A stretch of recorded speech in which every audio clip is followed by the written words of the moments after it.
Assalamualaikum warahmatullahi wabarakatuh.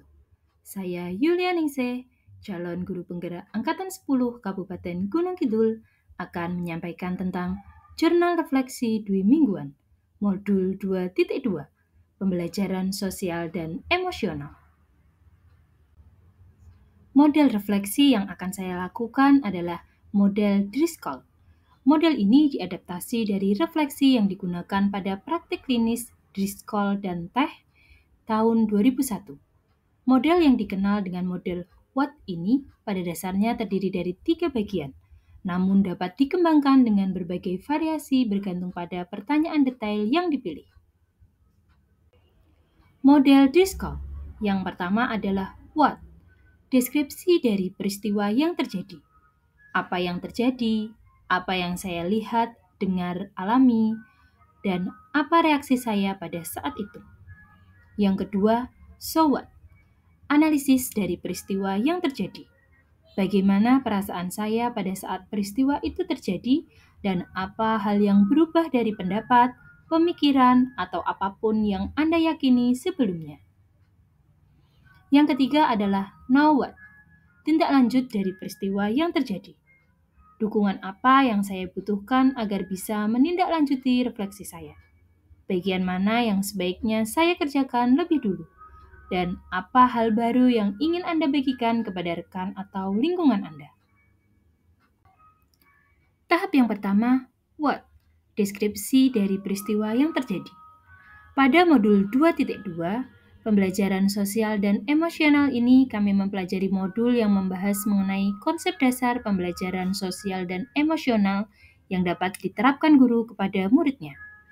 Diharapkan nantinya murid paham, menghayati, dan mampu mengelola emosi atau kesadaran diri, menetapkan dan mencapai tujuan positif atau pengelolaan diri, merasakan dan menunjukkan empati kepada orang lain atau kesadaran sosial, membangun dan mempertahankan hubungan yang positif kepada orang lain atau keterampilan relasi, serta mampu membuat keputusan yang bertanggung jawab atau pengambilan keputusan yang bertanggung jawab. Saat membaca judul modul tentang pengembangan sosial dan emosional, saya sempat berpikir mengapa seorang guru kelas harus mempelajari tentang ilmu psikologi yang berkaitan dengan kompetensi sosial dan emosional. Setelah mempelajari modul 2.2 dengan alur merdeka, saya menjadi paham bahwa memahami murid dengan menerapkan kompetensi sosial dan emosional atau KSE kepada murid itu sangat penting.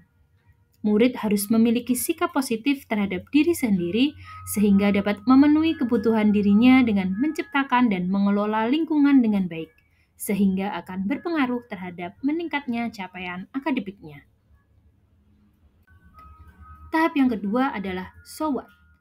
Analisis dari peristiwa yang terjadi. Bagaimana perasaan saya?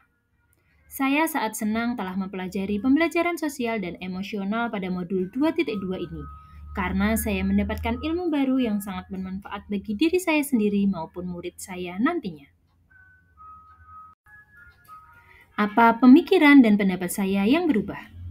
Pemikiran saya yang berubah setelah mempelajari modul ini adalah, sebelumnya saya berpikir jika kompetensi sosial dan emosional merupakan suatu kebiasaan yang tidak dapat diajarkan.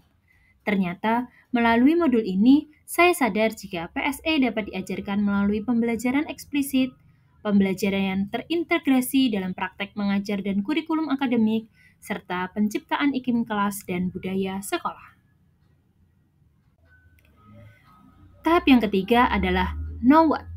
Tindak lanjut dari peristiwa yang terjadi. Dukungan apa yang dibutuhkan untuk menindaklanjuti refleksi saya? Dukungan yang saya butuhkan adalah komitmen kolaborasi dari seluruh warga sekolah untuk mendukung implementasi KSE di sekolah. KSE dapat terwujud jika iklim dan budaya sekolah sudah konsisten dan kontinu untuk melaksanakannya.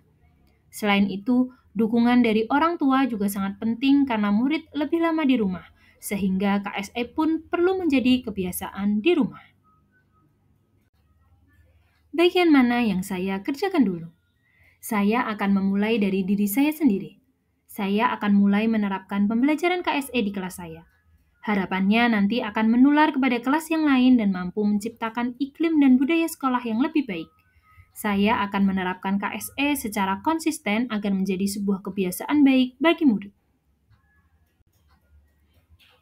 Apa hal baru yang ingin Anda bagikan kepada rekan atau lingkungan Anda? Hal baru yang ingin saya lakukan kepada murid adalah menumbuhkan KSE murid dengan melaksanakan kegiatan yang dapat menebalkan KSE murid sehingga menciptakan kesadaran penuh.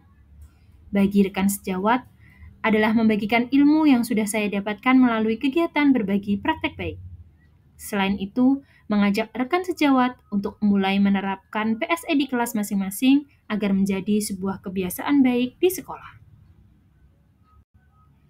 Demikianlah tadi yang dapat saya sampaikan. Terima kasih. Salam guru penggerak. Wassalamualaikum warahmatullahi wabarakatuh.